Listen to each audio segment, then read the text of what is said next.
I want to talk about the NBA trade market before we get out of here, Okay. and where the Pistons sit in the trade market.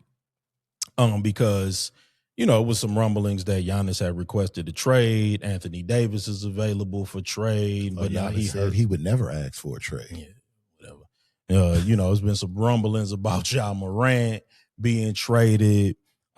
So I have some thoughts, and then I'll take yours. Mhm. I think that people are unwilling now to make these blockbuster deals. I think that we're going to see less and less of them. Number one, because I think the last blockbuster trade that actually resulted in a championship was Anthony Davis in 2020. And we already talked about the bubble championship and all of the circumstances that surrounded that, and, you know what I'm saying? And, and the mitigating factors, right? So we don't have to relitigate that. But really, how many of these blockbuster trades actually result in a championship? And so what you end up doing is you end up trading for a high price player, leveraging a bunch of draft picks, and still not winning anything. You know what I'm saying? Like KD been to how many different places and didn't win nothing.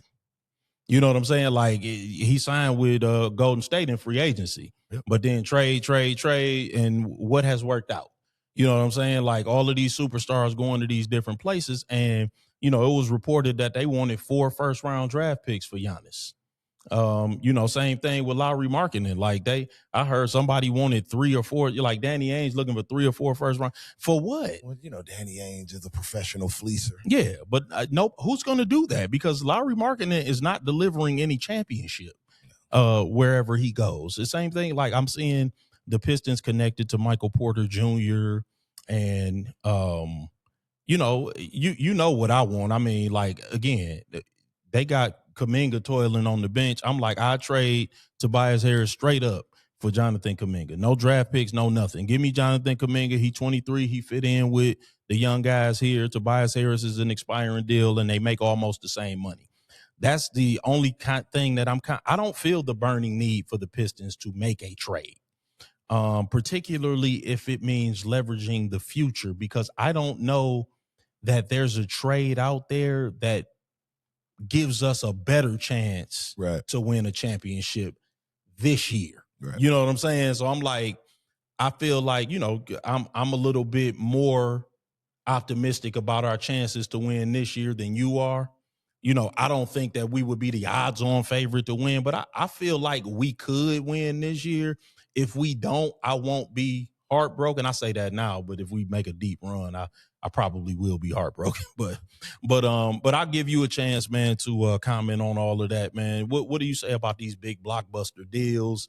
Do you think teams are shying away from them? Do you think teams have lost the appetite for them, or do you think that the right team would still try to swing something for one of these big blockbuster deals? Well, I mean, I think you'll always have your teams that will always try to swing for the fences, so they want to keep butts in seats. Gotcha. Their aspirations are not necessarily towards winning a title. Right. They're just kind of more so want to stay in business. Yeah. And they may not necessarily be in a small market per se. So you always have those teams. Yeah, like those teams. Like the Luka trade in LA. Yeah. Now, in terms of your contenders, I mean, like you say, outside of the 2020 Lakers, I can't really see one that yielded a title. Yep. You got the year before, and that was Toronto with Kawhi. Yep, that's right. But that's I mean, I guess to kind of tie this together with our Pistons, I don't think we make a trade unless it's like an Aaron Gordon to Denver trade. You get what I'm saying? Like he was the player that they needed. Yes. But if the player comes role player, yeah. Like if as the trade deadline becomes closer and more names are thrown out and something kind of makes sense, then but just to make a trade because they may be nervous about something down the road with a piece that won't necessarily fit what we need, I think would hurt us in the long run. I agree. Yep, that's exactly the way I feel. Go ahead now. Oh, okay. Yeah, that's exactly the way I feel about it. I mean, I Yeah. Like I can deal with a deep playoff run with this group because I feel we're ahead of schedule. Correct. Yeah. I'm like, yeah, everybody's under 25. You know what I'm saying? All of the core pieces anyway. We're going to have some cap room next year because Tobias is an expiring contract. If there happens to be something in free agency that we want to do or a piece that we want to add. And yeah, I'm cool with staying the course. You know what I'm saying? Like I don't feel the burning desire, like, man, go, let's add that piece. I'm like, if it's right, like you said, if the right situation comes along. Again, like I would call Golden State only because I don't think Jonathan Kuminga has played since like mid-December. It's embarrassing. Yeah, I don't think he's played a minute. And I'm like, it's obviously over for him in Golden State. It's the most unreal thing I've ever seen. Yeah. Dude. And I mean, what's wild is that he asked out when he was an unrestricted free agent in the offseason. He asked to be traded. The organization would not oblige him. And then they gave him more money to sit him down. So, I mean, more power to him for chilling and getting a nice bag. Yeah, right. You're making $24 million a year. But he's a young kid that I'm sure wants to play. He wants his opportunity. I mean, like they treat him like Ben Simmons. I can't wait till the tea leaves, reveal what really went on with that situation, man, because that's super funky, man. I was looking at their stat line last night, and they played like 15 guys last night against Portland. Like, seriously, I think Melton led them in points. Steph only had 7, but he had like 11 assists. Pajemski, I mean, everybody played. Not Pods, what's the guy? Quentin Post. Like, everybody got minutes last night. You go all the way down the box score. It was like 1 DNP, and that might have been Dale Davis's kid and Seth Curry, who's hurt with a hip. Oh, yeah. But I mean, everybody Trace Jackson Davis. Yeah, and he might have played. I'm just trying to visualize, but it went all the way down. Like, everybody got a piece of the action. And for Kuminga not even to be in the box score for a DNP all zeroed out means to me that he's not even in the arena. Like, he's probably right. He's not on the active roster. Yeah, he's not. That even, is wild. He's not even. Yeah, that's why I'm like, man, trade him. You show up to the arena, he's not even in the program, dog. Like, that's bad. Yeah, that's why I said I call, man. I'd be like, look, man, what y'all want for Kuminga, man? Yeah, for Tobias, yeah. Yeah, I'm like, straight up for Tobias, man. Expiring contract. Another backdoor threat. Yeah. An athlete who could be a willing defender. 23 years old. He's his best days are ahead. Yeah, for sure. Yeah, so I'm like, man, listen, I would swing that in a minute, but. And I think players like playing for a coach like JB Bickerstaff. I mean, listen, at this point, I made a joke when I was at the game Saturday night. He can't. I mean, Tolu Smith almost had a double-double. I'm like, 9 and 14 and 4 blocks and 26 minutes. At this point, I'm convinced he could play me for 15 minutes, man, and get some good D and get 4 and 5 out of me, man. You know what I'm saying? I'm like, because he can't miss. He can't make any poor decisions at this point. And he pushing all the right buttons. And do you watch how he interacts with players from other teams that he may have coached previously? I look at little stuff like that, and I kind of see like, okay, maybe.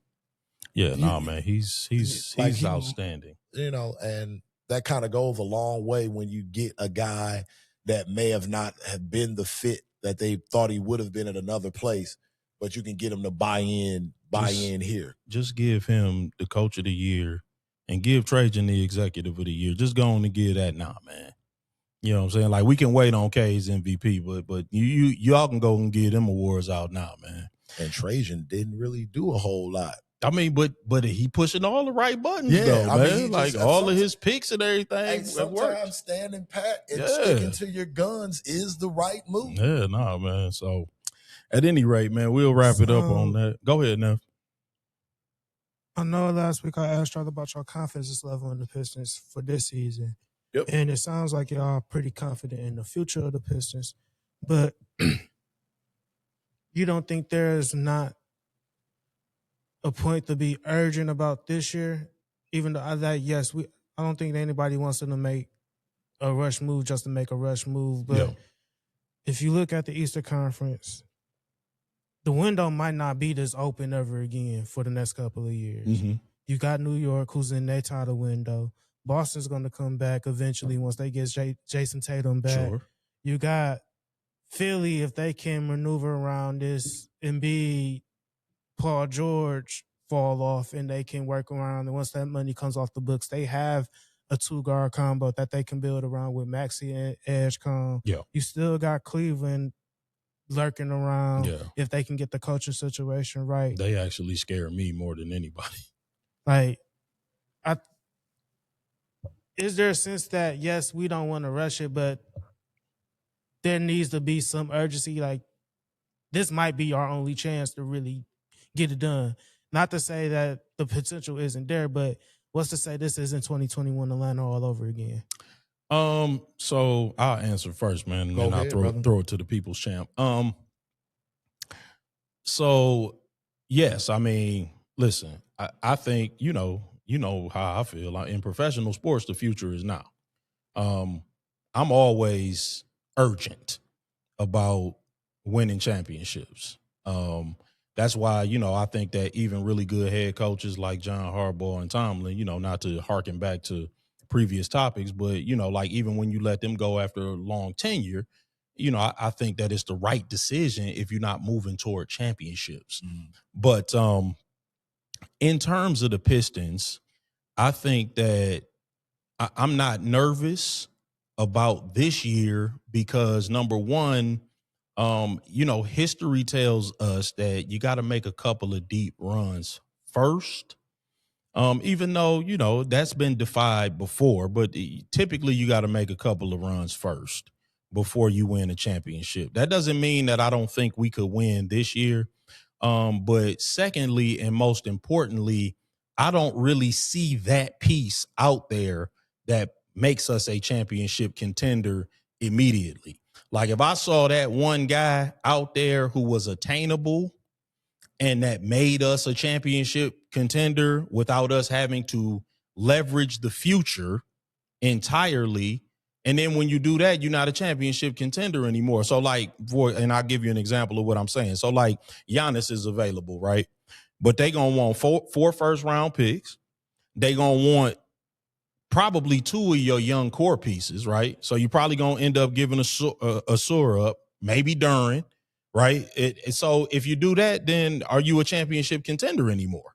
You know what I'm saying? So, like, you have to look at the ramifications of what it would take to get whomever in the building. I mean, like, people think about swinging a blockbuster deal and they only thinking about adding the individual who they want. They not thinking about what the individual is going to take to get into the building. So with all of that said, I do feel like, like what I said before, if the right deal comes along, you don't have to leverage the future, but you can add somebody who's going to be productive, who's going to fit, who's going to take us to another level, particularly offensively, but and also be able to come in and contribute defensively.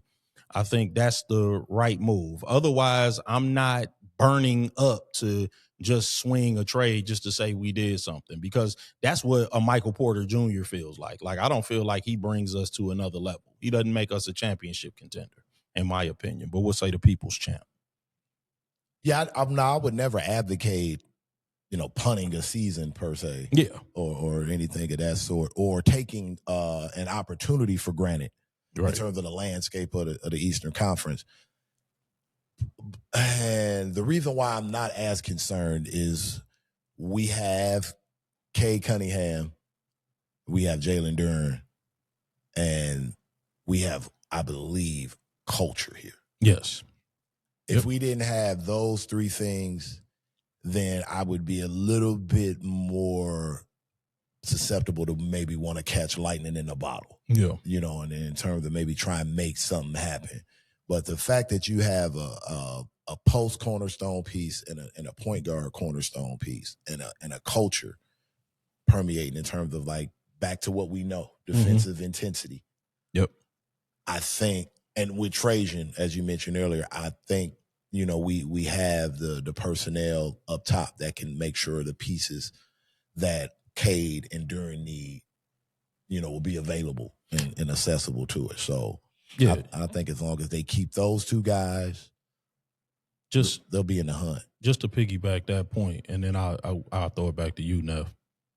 The fact that we are as young as we are, that's what makes the biggest difference. The going to work Pistons were a veteran team with an old coach. Mm-hmm. You know what I'm saying? Like the urgency there felt. A lot of reclamation projects on that roster. Right. It was a veteran team, but this is a young team with a young coach. JB is only a couple of years older than us. Yeah. So, you know what I'm saying? Like everybody is young. Everybody got a long runway ahead of them. But go ahead, Neff. I think we all in agreement. I'm not so sure that we should be so sure that the future is 100% bright. Because I feel like we're one Indiana lottery ticket away from the East being a legit 6 title contenders deep. Yeah, you know what? I said that. I'm like, man, Indiana could get the number 1 pick. Yeah. And get Halliburton back next year. And get AJ with him. Yeah, that scares me. AJ, Cam. Yeah, that scares me. Yeah, Cam Booth. It's a lot of Caleb people. Wilson. Yeah. I'm like, yeah, that's scary. It's a lot of people come. I think this draft is at the top a lot of potential at the top. And no doubt about that. It's just the East could be 6-7 deep. And I'm not saying that we don't have the potential and the ability to win it all in the future. It's just I don't know. I know everything looks all peaches and roses right now, but this not the time for Tranger to just sit back on his laurels. I hear you. No, listen. Now, do you think, nephew, there's a guy out there? And if so, who is it? I wouldn't necessarily say there's the name that at this point in the season, the names that people want to throw around. I don't think there's one of those names out there. Right. Mm-hmm. I think the trade that we're going to have to make is going to be something that helps strengthen the bench without killing the depth. Yeah. No, I think that's the move that people are looking for. Who is the centerpiece of that trade? I don't know who it is. Jaden Ivey. I'm not. And he's talking about who's coming. Who's coming? Oh, who's coming? Who would be coming? Yeah. Because I feel like at the end of the day, if they want to trade for somebody, they can put the trade together. I mean, like we got a lot of pieces. I think the question is just ultimately be who do they feel is that piece that they feel that can fit in and take us over the hump. Right. For now and possibly the next 2, 3, 4 seasons. That's what I'm saying. Because once we get him here, we're stuck with him. And to your earlier point, this may be a 6-team deep conference next season. So, that move, if it's out there and available, it's got to be a kill shot. But see, that's all the more reason why you don't want to leverage the future too, though. Like, if you gotta, like you don't want to be in a conference that's 6 contenders deep and you don't have a draft pick until 2035. You know what I'm saying? We're really just getting control back of our draft picks. Yeah. I'm good on the thought of trading them. I mean, them draft picks and all of that, I get it, but I'm cool on not having control of my draft picks right now. Especially as we're about to enter a phase in our team where we're gonna have a lot of money tied up. Yeah. And we're gonna need those rookie contracts. Ask the Lakers how that works out. Like they didn't. They didn't have draft picks for a lot of years, and they was coming up just short. Yeah, they had 2 great superstars, but you have to supplement that now.